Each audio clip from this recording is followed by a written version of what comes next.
Welcome, witches, wizards, and muggles alike, to another enchanting episode of Magical Tales from the Slytherin Common Room, bringing your favorite Harry Potter fanfiction to audio format. So sit back, relax, and lock your headphones and let the magic begin. Apostasy by Deydralinne, Chapter 32, Goblin Steal. Her panic attack had come and gone. She sat on the floor, hugging her knees and watching the sunset and the sky turn a deep indigo color. She watched the stars come out and twinkle in the sky and watched the sun rise again before there was a knock at her door. Hermione ignored it, too angry with everyone out there to be bothered by it. She just wanted to sleep, but she couldn't bring herself to move. She felt frozen in place. When she and Ginny had moved in, they had agreed not to hide anything to spare their feelings. Isn't that what they had done? Or were they just using the justification of getting around to it, like she was? Another knock at the door, this one followed by Ginny's soft voice. "It's me. I have booze and cigarettes." Hermione sighed, but slowly turned and pulled herself up, using her bed for support. Her body protested at the movements of her stiff joints. She could do nothing about the unimpressed look she knew was on her face. She was too tired. She just wanted to sleep for a month. The adrenaline of the past few days had well and truly gone, and the weight of the last several weeks burdened her. She pulled her door open and was unimpressed to find that it was not only Ginny there, but Draco as well, sitting in the hall with an annoyed glower on his face. Ginny quickly gave her an apologetic smile. "He isn't with me. He's been here since last night. Can I please come in?" Hermione sighed and stepped aside for the redhead to enter, her eyes clashing with Draco's.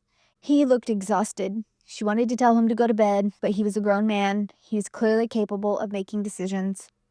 He had certainly made the decision to keep the extent of her injuries from her. So she shut the door. Ginny had already taken up residence on Hermione's bed.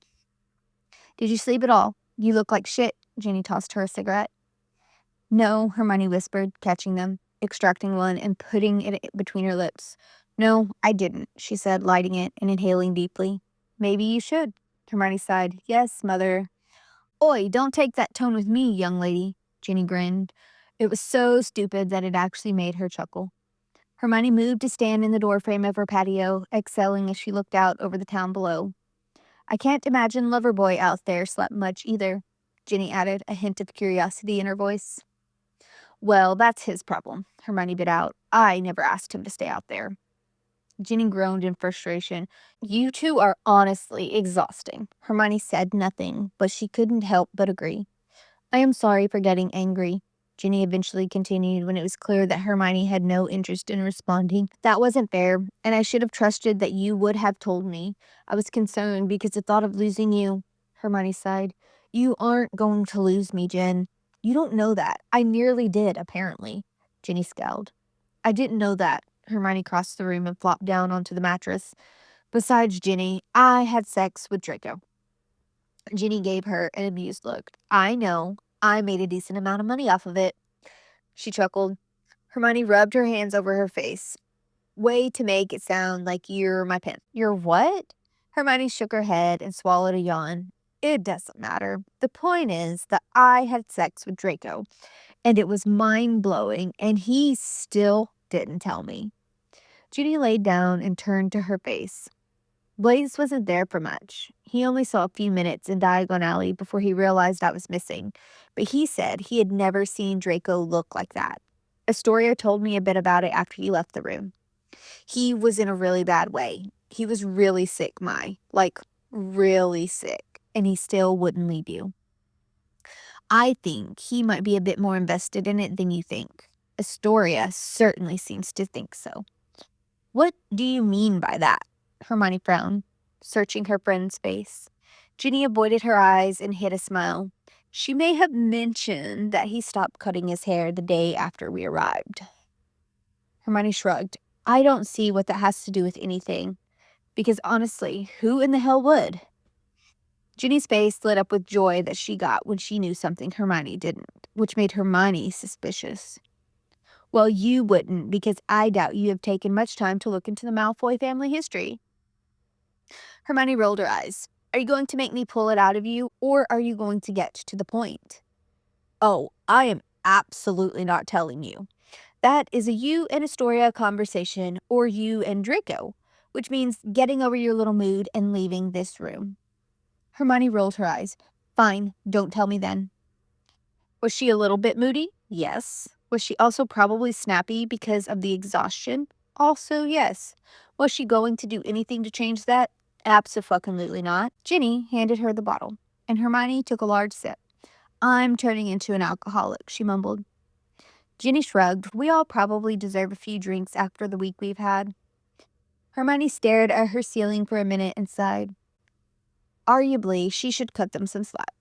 She hadn't yet told Ginny either, and she could hide behind her justifications of trying to focus on the trauma she had been through.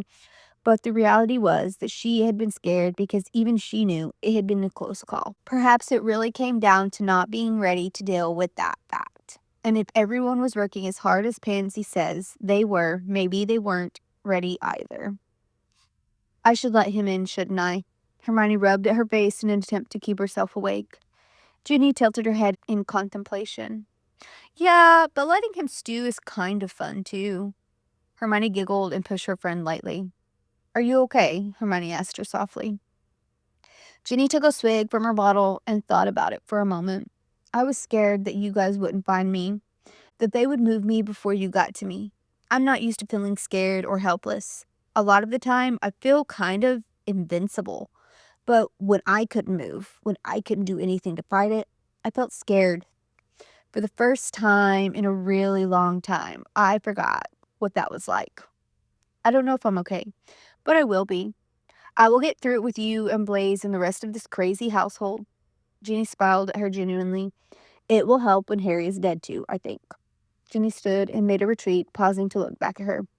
"You should talk to Astoria. Do you want me to send Loverboy in?" Hermione groaned. "Please stop calling him that." And yes, please. Hermione's bed was so comfortable, like a snug cloud, it made it very difficult to keep her eyes open. So when her bed dipped beside her, she startled and looked up to find Draco pausing, watching to see her response. "I'm still mad at you, but I'm also too tired to talk about it, and I think I kind of get it. So just shut up and come here," she snapped at him, pulling him down and curling herself into him. Sleep followed her the moment his body relaxed in relief, and his arms cocooned around her. A light breeze flowed through the room, blowing the white curtains into the room. Somewhere outside, a bird was singing and warmth engulfed her. Someone was stroking her hair and pushing it away from her face. A thumb rubbed back and forth against her lower back. She felt so content, curled into a solid body of warmth against her. "My knee," his husky voice whispered. "My knee. Love, can you wake up for a moment?" Hermione groaned and squeezed her eyes tighter.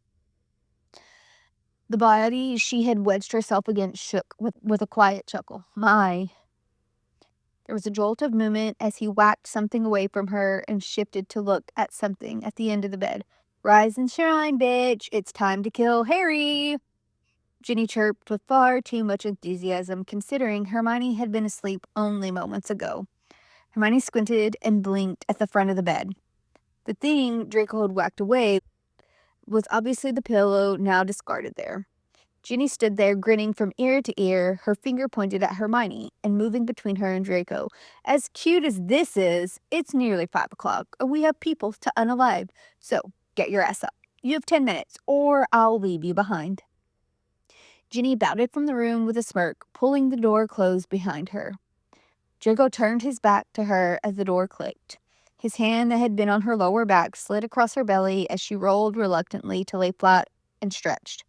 "Good morning," he murmured, with a dip of his head to kiss the exposed skin of her neck, a sensation that sent tingles spreading out around the surrounding area. "Afternoon, apparently," Hermione mumbled and rubbed her eyes. Draco's hand slipped under her shirt and made comfortable sweeps over her skin. His fingertips gripped at her flesh and pulled her closer again. His mouth was hot against her neck, eliciting feelings that had no business stirring within her, given that she had to leave momentarily to watch the execution of her childhood friend. "You were so tired." Draco's mouth moved to the underside of her jaw, his lips placing another kiss. "You were so soundly asleep. I bet I could have driven my cock into you and fucked that tight little cunt of yours and you wouldn't have woken up. His hand dipped towards the waistband of her track pants. Heat flooded her body as she let out a long sigh, his words causing the butterflies in her stomach to flip and flutter uncontrollably. You should have, because, oh, Draco, we don't have time for this. Her back arched off the bed and his hand continued its journey. Draco scoffed, brushing her hair away from her face gently, leaning back to look down at her with a raised eyebrow, his pupils blown out in lust. Challenge accepted. His fingers dipped lower, brushing her over her clit and pulling a shuddering breath from her. What do you think, love? I think I can make it happen in less than 2 minutes. His smug smirk as he glanced at the small clock on her bedside table made her heart lurch. Hermione's eyes fluttered, and she tried to refrain from writhing as his middle and ring fingers sunk into her core. I doubt even you are that impressive, Draco. The argument turned into a coo of pleasure as something cold and hard rubbed against her clit, at the same time as his fingers curled in against her walls, stroking at that sensitive spot within her. Draco made a pleased humming sound as he moved his thumb, and what she assumed was one of his rings rolled over her again with a perfect amount of pressure. Do you know what that is, Hermione? He whispered in a husky tone next to her ear, his hand still stroking her hair, moving to peer down into her eyes softly again, as if he wasn't knuckle deep in her cunt, fucking her with increasing intensity. That, he flexed his thumb, and the ring stimulated her again, is my family ring. His nose brushed against hers lovingly, all while her cunt was making obscene sounds while fluttering around his fingers, still buried deep, still stroking at her walls with enthusiasm. This particular ring belonged to my great-grandfather. It's been in my family for over 1,000 years. Goblin made, you see. And right now, you are getting off on it, rubbing your perfect pussy all over it. Do you know that Goblin steel takes in that which makes it stronger?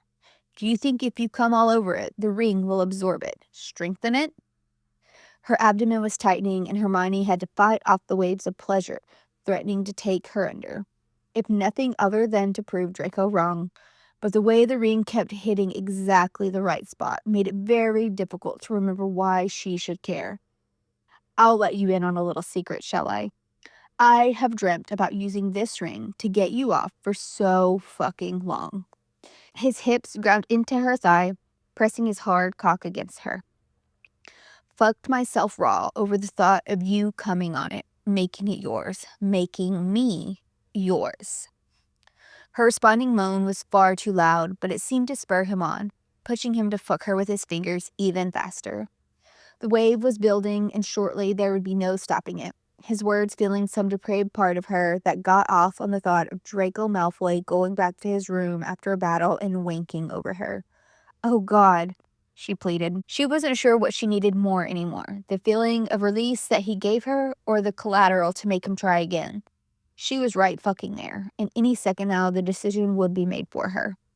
His lips brushed against hers, his breathing strained and heavy, those stormy gray eyes boring down into her soul. Come on, love, why don't you show me just how good you can be for me? Claim it. Make it yours. Draco, she cried out, her vision turning white behind her closed eyes, her back arching off the bed as she clamped around his fingers he pulled out of her, only to shift his hand and push his thumb ring and all back into her spasming core.